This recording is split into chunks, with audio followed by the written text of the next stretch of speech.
componentes de Simio. ¿A qué nos referimos con esto? Vamos a empezar primero con las variables que tenemos en Simio. Las primeras serían las propiedades, las cuales son... ¿Se puede llenar después? Sí, sí se puede llenar después. Pero bueno, creo que no le puse el límite, pero ustedes llénenla. Para los que están aquí, ¿verdad? Entonces, como les comentaba, pues tenemos propiedades y estados. Las propiedades son atributos estáticos que no pueden cambiar durante el tiempo de ejecución. Si se dieron cuenta, les digo, es un proyecto que estaba haciendo yo hace un momento, pero vamos a empezar uno de cero en un ratito. Solo les quería mostrar esta parte de acá, que ustedes pueden ver un montón de propiedades, pero estas se bloquean al momento de iniciar la ejecución. Por ejemplo, acá vemos el source también, que tiene esta de interval time, que es una que vamos a estar cambiando mucho, y al momento de ejecutarlo, se bloquea. Eso significa que esta es una de esas propiedades de las que estamos hablando en la presentación. Es una propiedad que es estática y no cambia durante el tiempo de ejecución. Mientras tanto, un estado son atributos dinámicos que pueden cambiar durante el tiempo de ejecución. Habíamos visto, por ejemplo, en la clase pasada, las variables de estado, que habíamos visto en la parte de definiciones. En esta parte de definiciones, venimos acá a estados, y acá podemos asignar diferentes variables. Esas sí van a ir cambiando dentro de la ejecución del programa. Entonces, por eso es que son llamados estados. Son atributos dinámicos. Tipos de componentes. Tenemos componentes fijos, que son los que tienen una ubicación fija en el espacio de modelado, como por ejemplo, si nosotros ponemos un source o un server, lo colocamos en un lugar y ese tiene una posición fija. Mientras que un agente son los que tienen una ubicación dinámica en el espacio y pueden moverse libremente. Como por ejemplo, ¿cuál de los componentes que ya vimos en la clase pasada podría mencionar como un agente? De los que se mueven, tienen una ubicación dinámica dentro del modelo. No sé si alguien tiene alguna idea.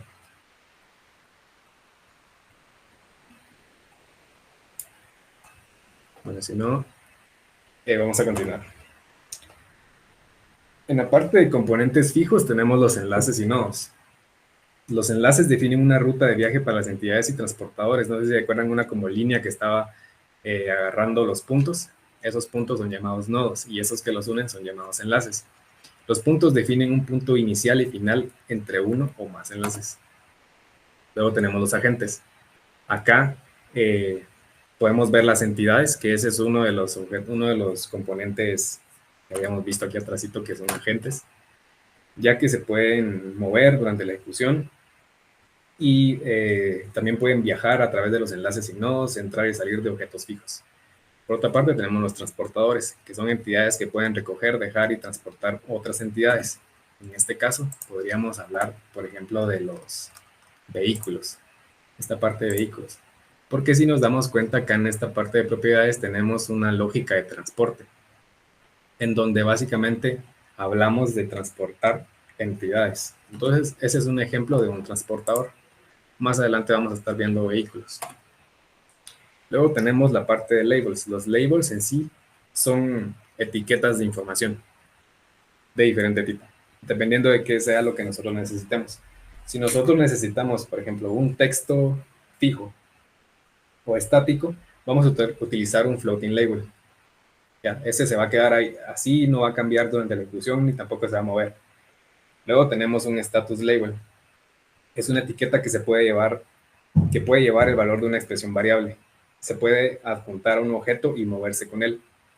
Vamos a ver en un ratito a qué nos referimos. Luego tenemos el floor label. Es una etiqueta que permite mostrar texto fijo y también valores que pueden cambiar en el tiempo de ejecución. Además, permite dar formato al texto.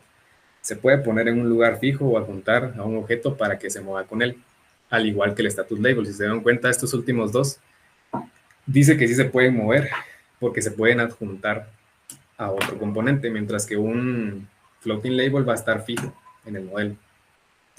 Veamos un ejemplo.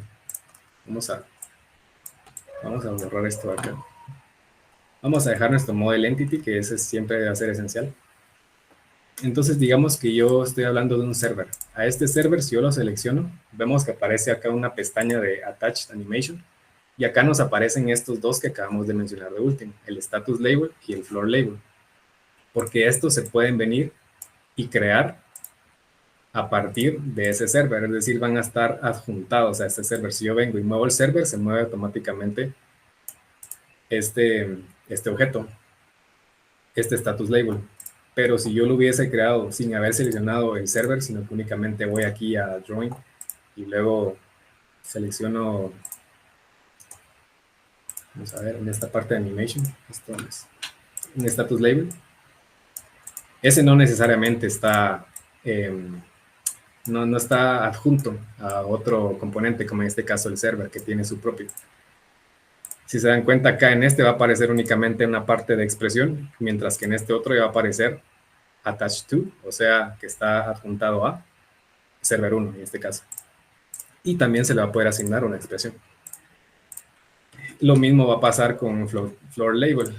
Yo puedo crearlo desde acá afuera en Animation, puedo crear aquí mi floor label, o directamente seleccionando el componente, voy a Attach Animation y lo agrego. Pero en este caso este es libre, no pertenece a ninguno, mientras que este ya tiene esos dos juntos. Si se dan cuenta, en este menú acá en Attach Animation no existe un floating label común, porque el floating label dijimos que es un texto fijo, estático, no se puede mover. Bueno, continuamos. Vamos a ir viendo cada uno. Entonces el floating label, como les había mencionado, solo va a mostrar texto. En la parte de apariencia solo podemos cambiar el texto directamente, no podemos como que personalizarlo mucho. Por otro lado tenemos el status label, que ese sí, si se dan cuenta, tiene otras propiedades como el fondo de color, tenemos el color del texto, por ejemplo. Este, si no estoy mal, es RGB, por eso tiene 3 parámetros, pero aquí pueden elegir varios que ya están acá establecidos, como, pongamos que yo quiero que sea verde. Entonces el color de fondo va a ser verde, y si quiero que el texto sea azul, por ejemplo, lo doy azul y pues no sé si se logra apreciar, pero cambia el color del texto, y así podemos ir personalizando el status label, el cual también va a poder recibir dentro de él una expresión. Luego tenemos el floor label, que este es un cuadro de texto más personalizado, este que les mostraba por acá. Y acá arriba están las diferentes propiedades. Podemos editarlo directamente para cambiar su contenido. Podemos cambiar los caracteres por línea. Si se dan cuenta, si yo hago esto más grande, el texto también se hace más grande, pero no me da como que chance de cambiar la proporción y que se vaya ajustando directamente el texto. Entonces voy cambiando los caracteres por línea. Si yo quiero que se vea más horizontal, entonces voy a decir que aumente la cantidad de caracteres por línea. Digamos que yo ponga 40. Si se dan cuenta, ya aparece más como horizontal, porque ya permite más caracteres por línea. También permite poner un color de fondo, el tipo de fuente, si va a ser proporcional o va a ser fijo. Y también va a tener otras propiedades que ahorita vamos a verificar. Si se dan cuenta, hace el uso de etiquetas para poder modificar la apariencia del texto. En el caso de la negrita, por ejemplo, puedo utilizar la B. Abrimos etiqueta, cerramos etiqueta y dentro de ellas colocamos el texto que nosotros queramos. El bold, tenemos italic, tenemos, ¿qué más? La U, que es para underline o subrayado. La parte de color también podemos elegir un color directamente, por ejemplo, como se ve acá, red para rojo, blue para azul, etc. Y también el tipo de fuente. Al igual que si nosotros queremos mostrar una variable que nosotros vayamos definido como una variable de estado o alguna propiedad de algún componente externo, pues también se lo podemos definir, se lo podemos pasar a través de unas llaves, como se ve en este caso. Bueno, vamos a ver un ejemplo así para modificarlo algo rapidito.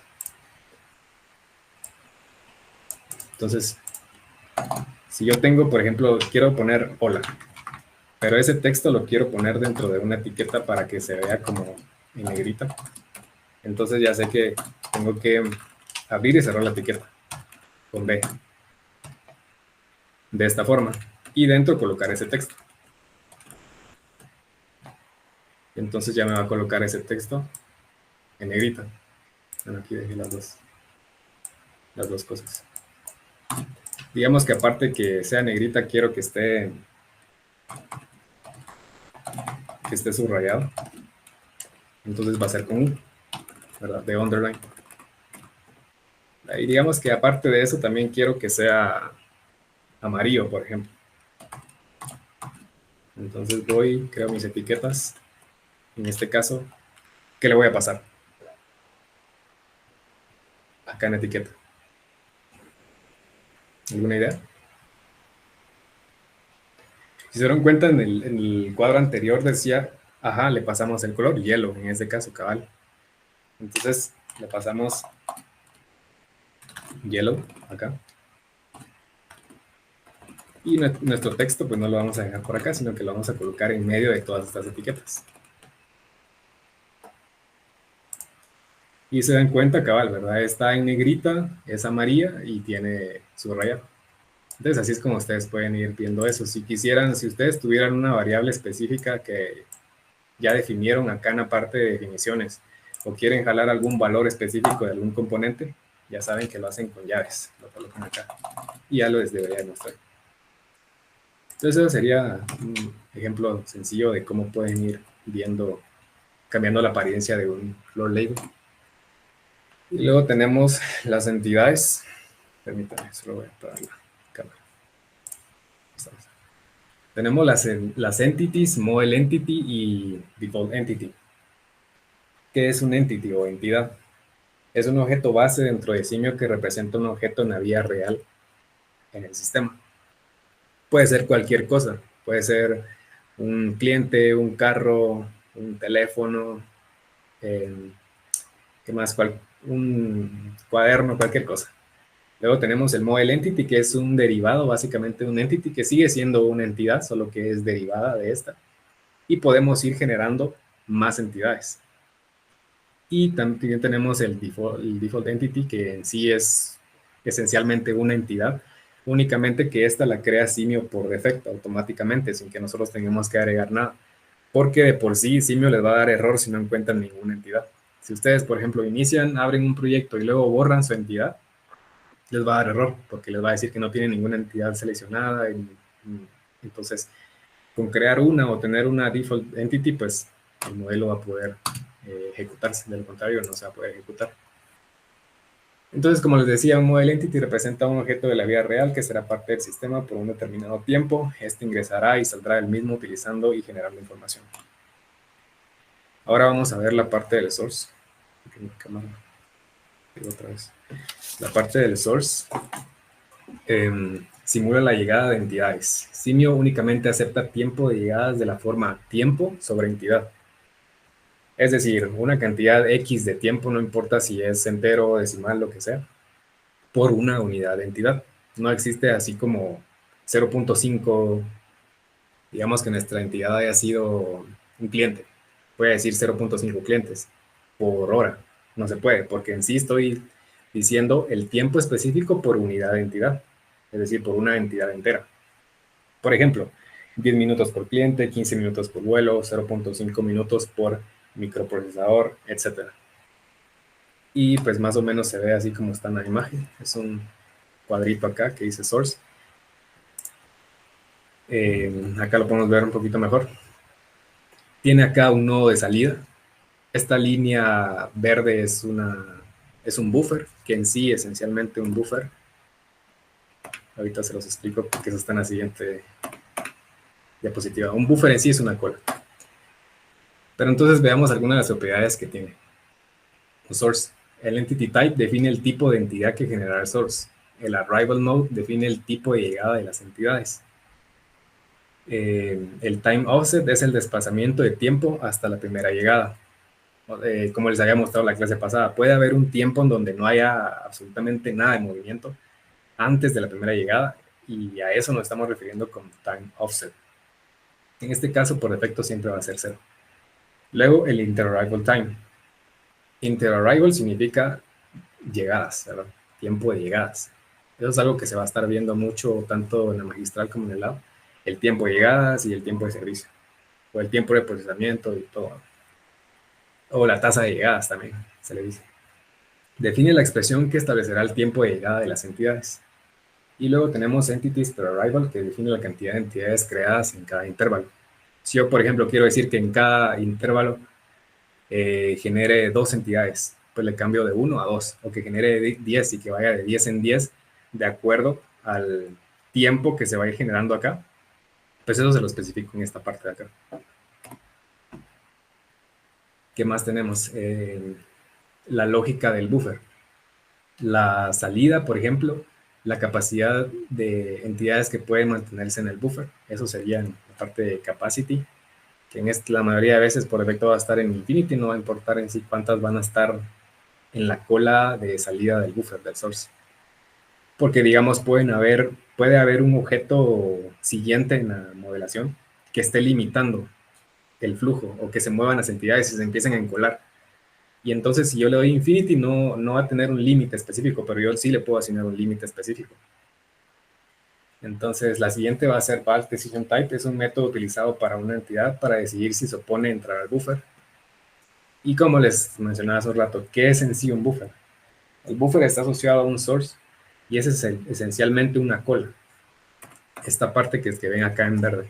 Esta es lo que representa la cola en donde se quedarían en sí las entidades o pueden esperar en caso de que no sean procesadas inmediatamente. Si hay algo siguiente que las está haciendo esperar, pues se van a quedar en esa parte del source.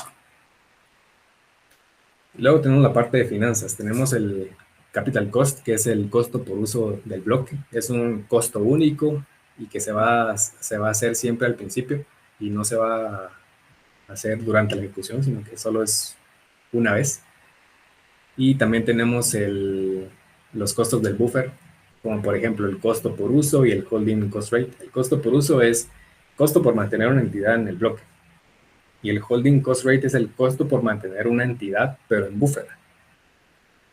¿Qué ejemplo podríamos pensar cuando hablamos de este holding cost rate?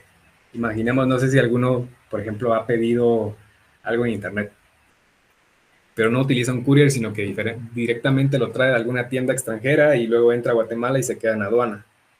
Pero resulta que luego cuando van a aduana a traer el paquete les dicen, bueno, les va a costar tanto por el desaduanaje y todo el rollo, pero también le vamos a cobrar por el tiempo de almacenamiento.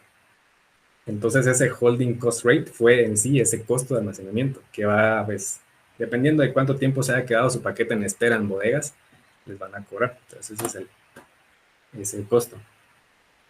Ahora los tiempos de llegada. Esta es una definición que va a ir bastante general porque también se va a ver en la clase magistral. No sé de momento qué han visto con el ingeniero, así general o alguna idea.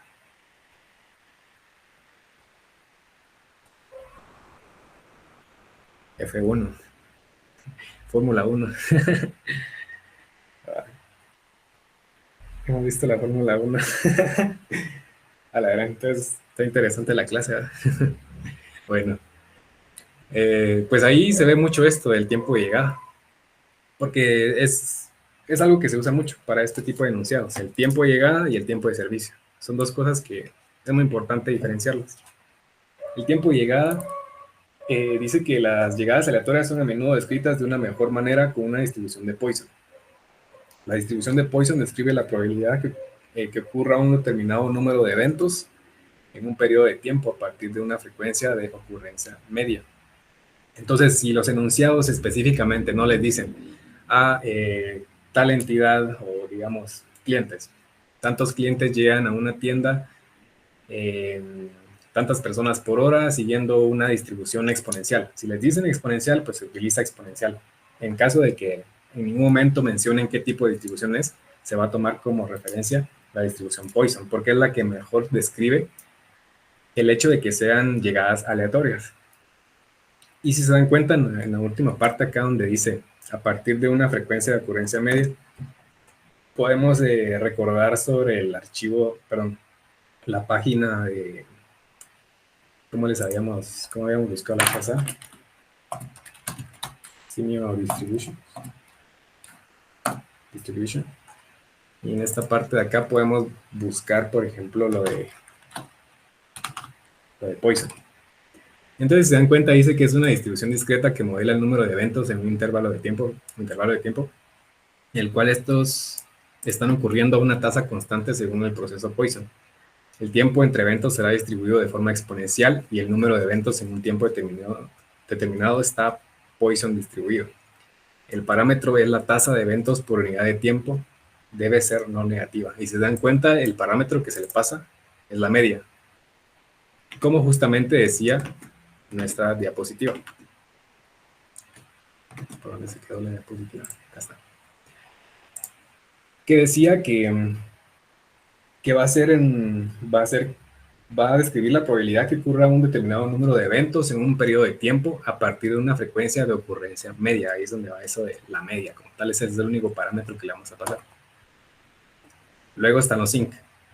Los sinc simulan la salida de entidades destruyendo las mismas al llegar a él, pero también puede guardar el tiempo en el sistema, por ejemplo, timing system. O puede ir, no sé, podemos agregar un contador a una variable de estado y luego vamos a ir como que analizándolo en un sync, porque generalmente el sync es lo que va hasta de último. Todos los objetos han pasado por servers, han pasado por, qué sé yo, conveyors, paths, conectores, etcétera. Pero en algún momento, para que no se acumulen todas esas entidades, los tenemos que pasar por un sync para que sean destruidas, pero podemos aprovechar también para ir analizando datos y poder guardar estadísticas. Esta es la forma en la que se ve un sync. Es este objeto que está acá.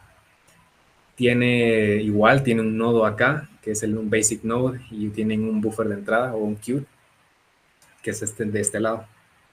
Vamos ahí. Entonces pasamos al siguiente objeto, que sería el server, que como lo vimos ahorita en Simio, pues está compuesto por 3 filas y también 2 nodos. Un basic node por la izquierda, que es el de entrada, y un transfer node, que es en la salida. Algunas de las propiedades que tiene los servers está el capacity type, que define la forma del trabajo del servidor. El initial capacity, que es la capacidad inicial de entidades por procesar. El ranking rule es la regla estática a utilizar para ordenar las entidades en espera.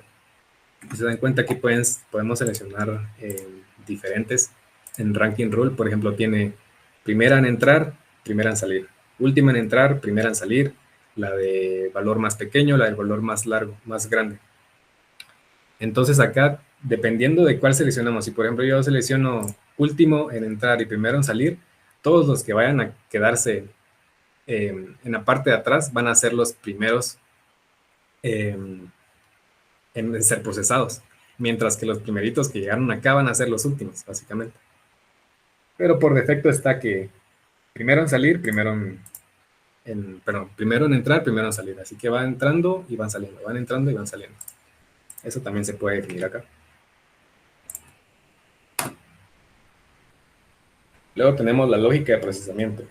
Tenemos la expresión de ranking, que es el valor utilizado para las reglas de pequeño o gran valor al principio para ordenar las entidades. Tenemos la selección dinámica, la regla de selección dinámica, indica si este objeto seleccionará de manera dinámica la próxima entidad a ser procesada utilizando una regla dinámica de selección. Luego tenemos el tiempo de procesamiento, que dice que es el tiempo de servicio. Como les había mencionado, tiene diferentes nombres. Puede ser tiempo de servicio, puede ser tiempo de procesamiento, cualquiera de los dos. Estamos hablando de lo mismo. Y generalmente lo encontramos acá. Donde ustedes vean algo que se vea como una distribución, es porque estamos hablando de estos tiempos, processing time, o el tiempo de servicio, o los tiempos de llegada. Y luego el off-shift rule, que es la forma de trabajo al momento de terminar una jornada laboral. En este caso vemos dos cosas.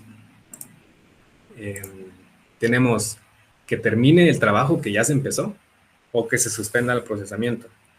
O sea que, ¿qué pasa cuando ya se hace el off shift? El shift es en sí como la jornada, digamos así, que se ha establecido.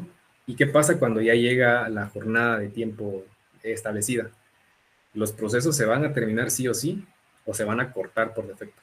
Como por ejemplo esta clase, digamos que termina a las 7 de la noche. Si yo selecciono que termine primero el trabajo, yo tendría que terminar esto hasta que finalice con la clase y se termine, y ya se pueden ir todos. O ya damos por finalizada la clase más bien. Pero si nosotros eligiéramos, por ejemplo, Suspend Processing, llegaron a 7 y desconecto esta clase y ya nadie ve nada. Algo así, solo para que veamos la diferencia. Los tiempos de servicio. Este es otro de los conceptos muy importantes que van a estar viendo tanto en la clase magistral como en el laboratorio, y es el tiempo de servicio. Son a menudo descritos por una mejor manera con una distribución exponencial, a diferencia de los tiempos de llegada que eran descritos por una distribución de Poisson.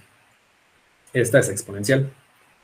La distribución exponencial modela los tiempos de espera entre dos eventos que se distribuyen según la distribución de Poisson. O sea, una está relacionada directamente con la otra. Entonces, volviendo un poquito a esto, si no está especificado en el enunciado, entonces ya se sabe que es una distribución exponencial. Igual con el tiempo de llegada. Si no está especificado en el enunciado, se sabe que es una Poisson. ¿Sí? Entonces ahora vamos a ver los nodos. Sirven básicamente para dividir o unificar el tráfico de entidades. De estos existen dos tipos. Tenemos el Basic Node y el Transfer Node. La diferencia radica en la propiedad Entity Destination Type del Transfer Node, que indica el método en el que se establece el destino de entidad. Realmente hay muchas más propiedades que diferencian uno entre otro, y si se dan cuenta, los podemos encontrar acá directamente como componentes independientes, pero también se van generando con nuestro source, con nuestro server y con nuestro sink. Por ejemplo, nuestro source tiene acá un transfer node, acá dice en esta parte, si se dan cuenta, un transfer node, que es de los azules, por así decirlo, para identificarlos. Hay uno que es gris y el otro es azul. El azul es como una versión del gris, solo que mejorada, porque tiene algunas otras funciones. En el caso del server, en la entrada tiene un basic node y en la salida tiene un transfer node. En el caso de un sink, únicamente tiene un basic node en la entrada. Entonces, estos son útiles para poder dividir o unificar el tráfico de entidades. Entonces, también tenemos la lógica de transporte o de direccionamiento.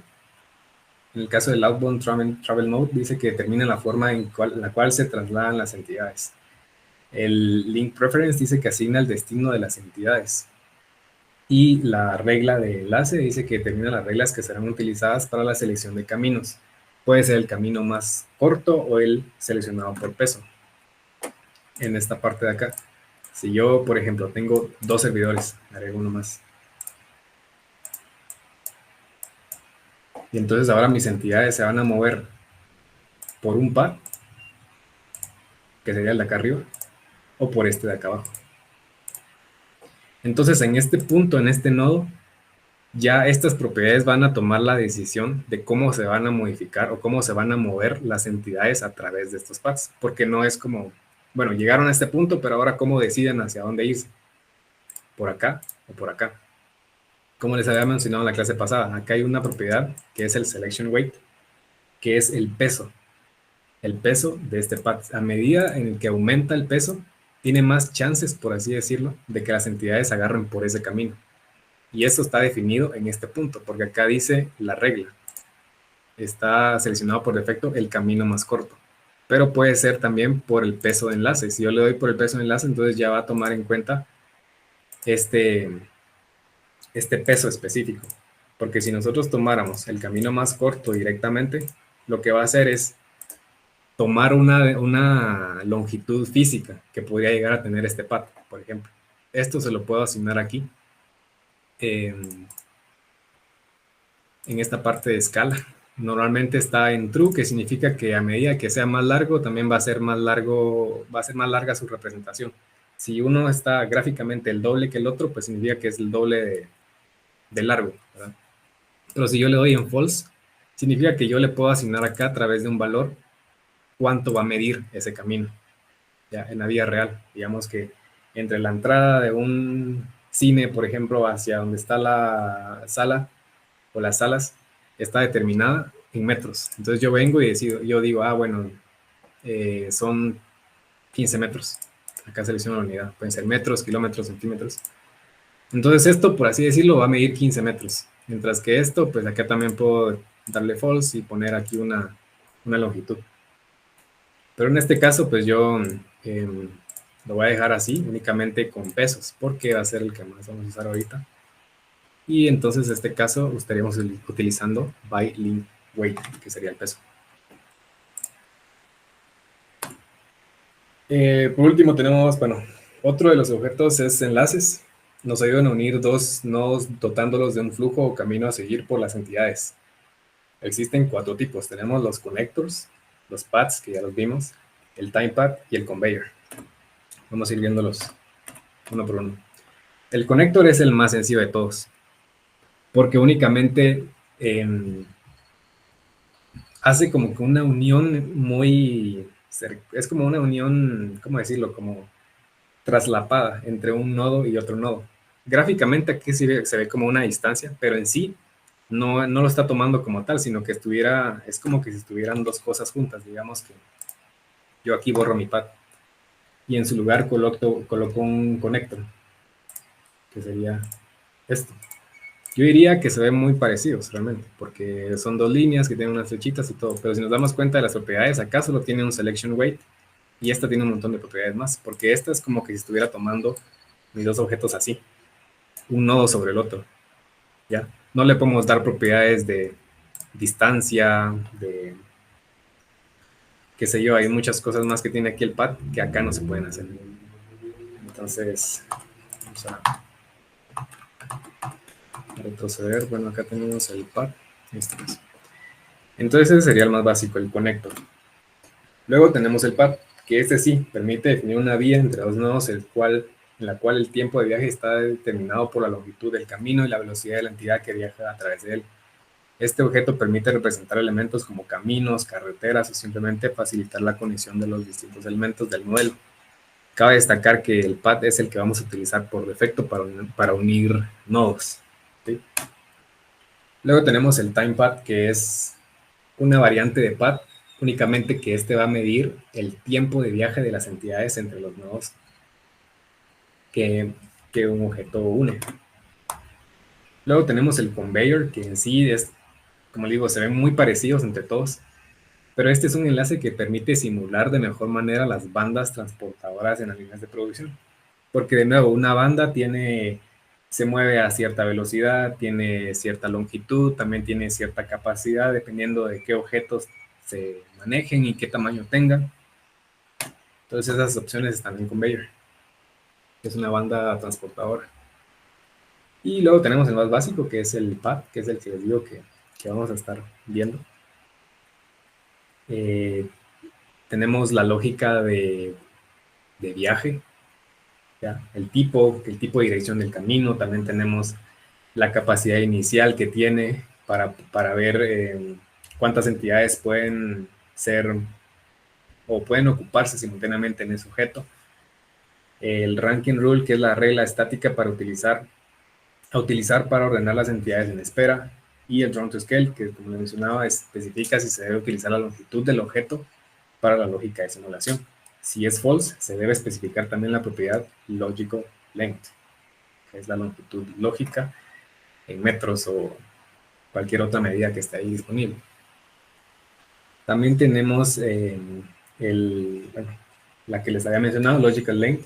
Allow passing dice que permite o niega que las entidades puedan adelantarse entre ellas cuando sus velocidades difieren. La velocidad de límite dice que es la velocidad máxima a la que pueden viajar las entidades al utilizar este objeto. Por último tenemos el selection weight, que es de los que más vamos a estar usando, que dice que es una expresión utilizada para definir la ponderación o peso que tiene este objeto a la hora de escoger un enlace